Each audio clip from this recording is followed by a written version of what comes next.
The global agenda moves at such a breakneck pace that sometimes you can't help but ask yourself, are we living inside a massive movie script? But today's topic is not fiction, it is a tangible intelligence war that directly touches the nerve endings of global power balances, one that could erupt into a massive explosion at any moment.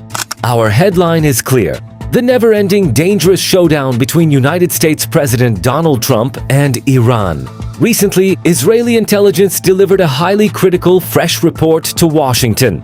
According to this report, first broken globally by the Wall Street Journal, it is alleged that Iran is executing a new and concrete assassination plot targeting Trump.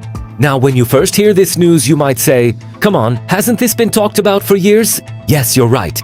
Ever since Iranian General Qasem Soleimani was killed on Trump's orders in 2020, the Tehran regime has vowed revenge at every opportunity. However, this latest report shows that the matter has moved past the phase of mere diplomatic rhetoric and into active field operations, marking a historic breaking point that could trigger a war between Washington and Tehran at any second.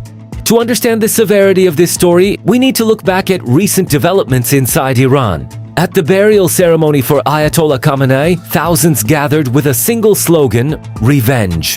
A massive banner was unfurled at the venue, reading exactly in English, "We will kill Trump."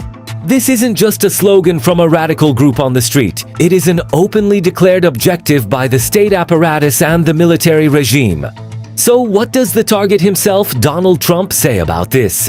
In a statement made while traveling from Turkey to the United Kingdom, he displayed his trademark confidence and defiant attitude, saying, "I'm number one on the kill list for Iran." This is a very dangerous profession. A race car driver's risk of an accident is 0.1%, while a president's is over 5%. But I'm just doing my job and I don't really care. Of course, a politician turning this into a public PR tool to project bravery is the political side of the coin. But behind the scenes, in the corridors of the Pentagon and the White House, the situation is far from being something they don't care about. Because this issue isn't just about the security of one leader, it means the total upheaval of military balances in the Middle East. Do you know what is happening in the region right now?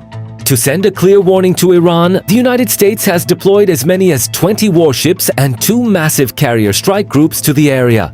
In other words, the American military wants the Iranian regime to go to bed every night with one eye open.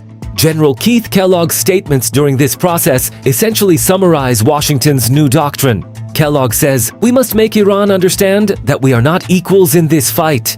And he lays down 3 harsh conditions on the table. First, the International Atomic Energy Agency will seize all enriched uranium and centrifuges in Iran. Second, the Strait of Hormuz will be fully open to international trade. And if an American ship is attacked, Iranian territory will be struck directly. Third, Iran will completely stop firing at its neighbors like Kuwait and the Emirates.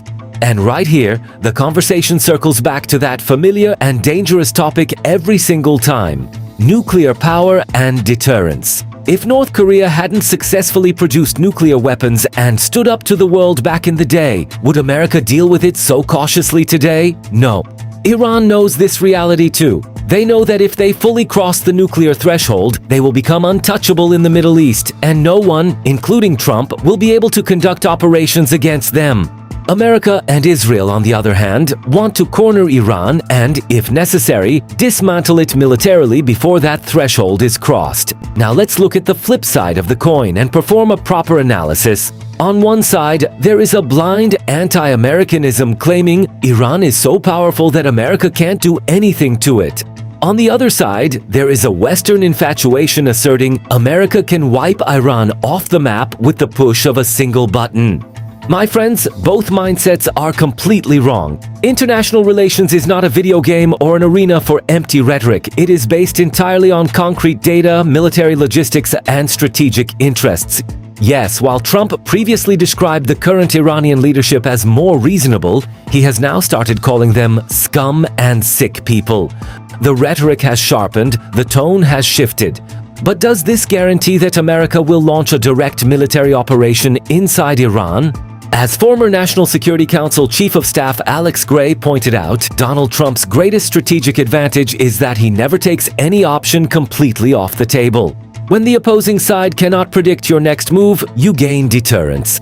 While America continues technical diplomatic talks behind the scenes, it simultaneously stations aircraft carriers in the Strait of Hormuz. Because that is the rule of the game. If you lack power, you tell fairy tales at the table. If you have power, you dictate the terms. In conclusion, this story of assassination plots and nuclear standoffs between Trump and Iran shows us once again how brutal and fragile the global system truly is. Who will win here and where the balance will shift, only time will tell. However, the writing is on the wall. The Middle East has entered a dark new era where old diplomatic courtesies are entirely dead, and the cards are being played directly through military might. We will continue to analyze this process objectively based on concrete data. Thank you so much for listening. See you in the next video. Take care of yourselves.